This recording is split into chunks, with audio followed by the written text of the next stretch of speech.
Bonjour. La suite des aventures. Le chapitre 51, la femme du pasteur. Je vous salue Marie, lys blanc, de la resplendissante et toujours immuable Trinité.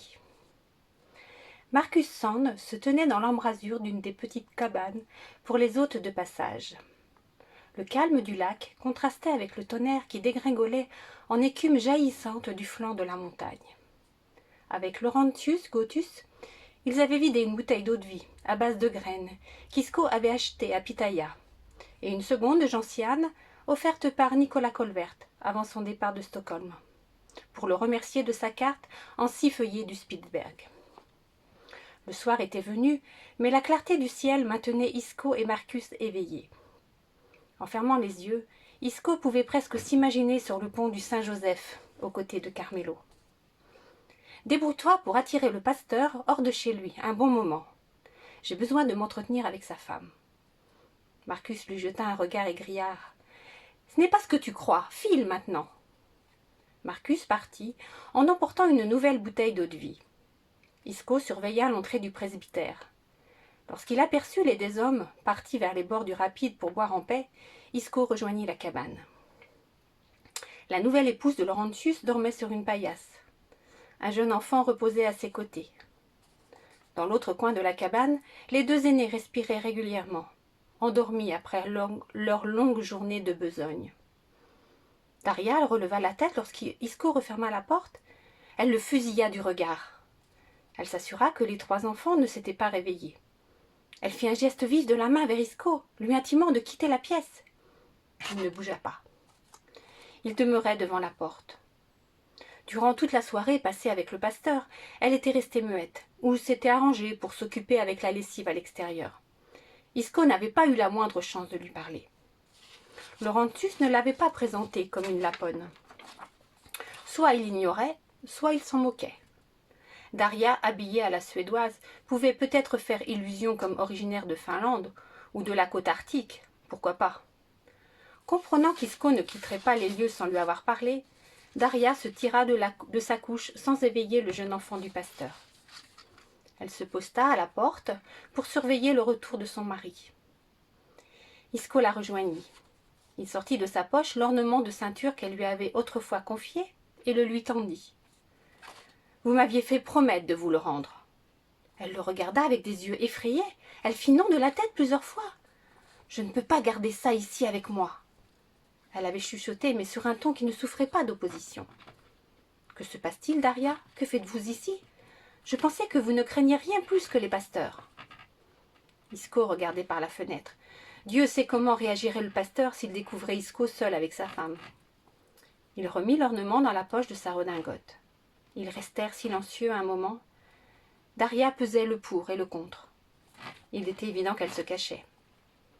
Les autres lapons qui ne manquaient pas de passer par Silboyoc ne l'avaient-ils pas reconnu?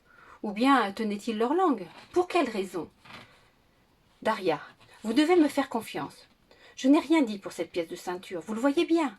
Et je venais vous la rendre, je n'avais pas oublié. Je vous cherchais, comme je cherche Saccard. Pourquoi vous intéressez-vous à lui et à moi? Je suis liée à vous depuis le jour du Vasa. Et puis, je veux savoir quel est le secret d'Isaac, qui fait tant peur aux Suédois. Les gens de mon pays veulent savoir. Ils craignent les Suédois et se disent que ce secret, suivant sa nature, pourrait les aider. » Elle secoua la tête, portant un air désolé sur lui, comme si Isco ne comprenait pas à quoi il s'attaquait. « Et puis, je crois que Saccard m'aime bien. Tout ce qui le touche me touche. Les Suédois ne doivent pas savoir qui je suis, ni qui il est.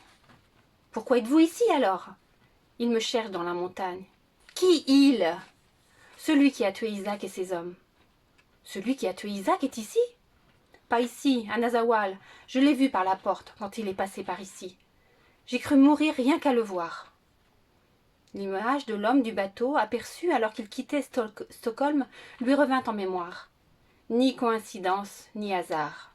Isco savait maintenant à quoi s'en tenir. Il pouvait se servir de Nazawal comme base pour poursuivre sa chasse. S'il est à Nazawal, il repassera par ici, il peut vous trouver. Qui pensera qu'une femme qui fuit les pasteurs et leurs hommes de main vit avec un pasteur? Et puis je sors le moins possible, et jamais quand il est de passage à la fonderie. » Daria avait peut-être raison. Il la considéra avec un œil nouveau. Lui qui l'avait prise si longtemps pour une sauvage arriérée, elle faisait preuve d'une étonnante intelligence de survie. Persuadée que personne n'irait la chercher là, aux mains de l'ennemi, elle acceptait de tout subir pour protéger son fils et son secret. Ce secret qu'elle ne voulait pas livrer. Mais après tout, quelle raison avait-elle de faire confiance à Isco, qui travaillait avec les Suédois? Son visage, qui exprimait une certaine grâce lorsqu'il l'avait vue 2 ans plus tôt, s'était durci. Son air triste ne la quittait plus. La douceur qui parfois en émanait avait disparu. Daria devait à tout instant rester sur ses gardes, et elle payait le prix de cet état d'alerte permanent. À 35 ans environ, elle paraissait à bout. « Ne vous fiez pas aux apparences, dit Daria. Le père Gotus a l'air d'un pauvre homme perdu dans les montagnes, mais on le redoute aussi. Je l'ai vu précéder Lapon de passage, pour qu'il montre l'argent qu'il transporte avec eux. Il en a échangé parfois, presque de force. C'en est un qui me l'a dit un jour, en m'accusant aussi. Mais qui ira lui dire quelque chose? Il cache ses pièces d'argent après, mais je ne sais pas où. S'il me surprenait, il me battrait. » Sans quitter de l'œil la rive du torrent, par où les 2 hommes reviendraient, Isco continua à chuchoter. « Le temps nous manque. Isaac a été au séminaire de Psula. Est-ce là que vous l'avez rencontré, quand vous aviez suivi votre père jusqu'au marché pour vendre vos fourrures ?» Elle le regarda, comme si c'était Isco qui faisait œuvre de sorcellerie. « Un vieux pasteur m'a parlé d'Isaac, expliqua Isco.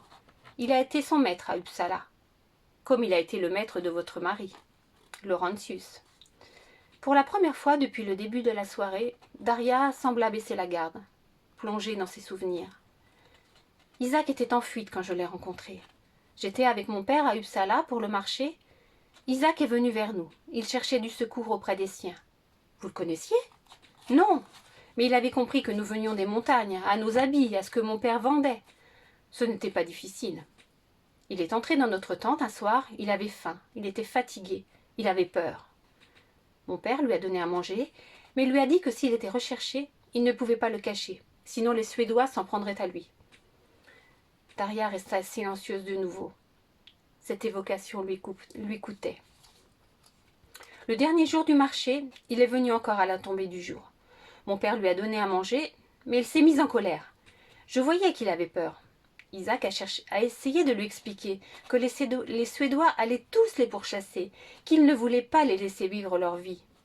Mais mon père n'a rien voulu entendre. Il n'y croyait pas. Il répétait tout le temps qu'ils avaient besoin de nos peaux. Il lui a dit de partir. Isaac ne partait pas. Mon père l'a frappé. Isaac est parti et je l'ai suivi. Jamais Daria ne lui avait parlé aussi longuement. Ses yeux venaient de retrouver un brin de douceur. Elle était toute jeune à l'époque. Isaac avait dû être son premier amour. Il songea à cet amour fusionnel entre Pasquale et Alaya, cette puissance qui l'impressionnait tant. Nous avons passé le reste du temps à nous cacher, et à cacher cette ceinture que vous avez vue. Cette ceinture qu'il cherche. Pourquoi la cherche-t-il? Les yeux de Daria s'agrandirent d'un coup. Il revient, vous devez partir. Où avez-vous mis la ceinture? Où est Sakar? Dans la montagne, avec la ceinture. La brume les enveloppa à 2 lieues de Nazawal. Leur train ralentit. Les appels des guides lapons se perdaient dans la grisaille.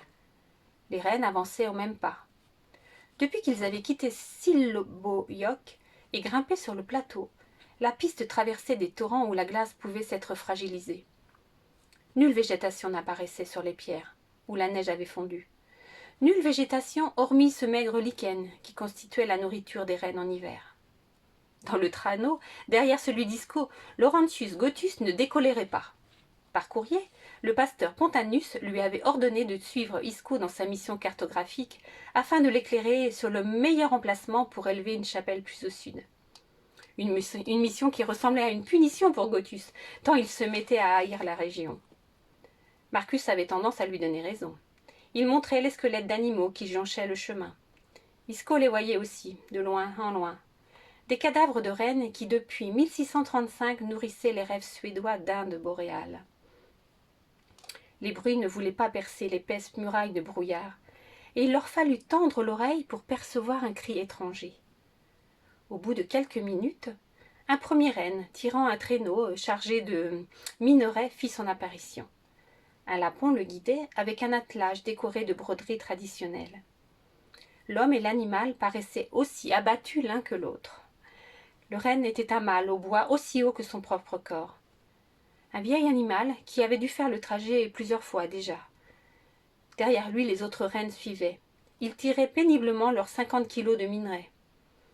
Isco soupçonnait que les chargements dépassaient même ce poids, tant les rennes peinaient. Il fut frappé par la maigreur de certains. Les lapons rencontrés à Harrier-Block avaient donc raison, on les tuait à petit feu. La caravane en provenance de Nazawal descendait pour rejoindre Silboyok, et de là la côte. Avec l'arrivée du printemps et la fonte de la neige, il s'agissait d'une des dernières caravanes de minerais de la saison. De nouveaux cris retentirent devant eux, à quelques pas d'Isco, à la limite du mur de brume. Un renne s'était brutalement affaissé dans la neige, faisant basculer un traîneau. Isco s'approcha. La langue du renne pendait de sa gueule, ses yeux affolés se perdaient dans le vide. Un lapon secoua la tête. Il montra son ventre à Isco. Il s'agissait d'une femelle.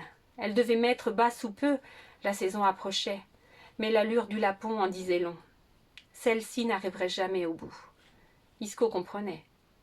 Quel être aveuglé de bêtises pouvait forcer des femelles gravides à fournir un tel effort? Les lapons qui accompagnaient la caravane se mirent à recharger le minerai sur le traîneau. Celui qui avait montré le ventre à Isco tenta de redresser le renne. L'animal retomba sur ses genoux après 4 pas. Le lapon tira encore. Le renne s'écroula sur le flanc, langue pendante, souffle court, et toujours ses yeux affolés. La peau dessinait ses côtes. Isco remonta la colonne. On entendait les souffles des animaux, les cris des lapons, les menaces des autres. Pour le reste, la brume bloquait l'air et les enfermait sous une cloche hors du monde. À part la bête de tête, toutes les autres semblaient sous-nourries, proches de l'épuisement. Les lapons finirent par détacher le traîneau et tirèrent le renne de côté. Le chef de caravane lança un appel lugubre. Le raid fantomatique se remit en marche, abandonnant la bête exténuée à ses derniers souffles. Les hommes et les rennes passèrent d'un pas lent, s'enfonçant dans la brume. La mort des rennes annonçait la mort des lapons. Les uns et les autres le savaient. Ni les uns ni les autres ne pressaient la cadence.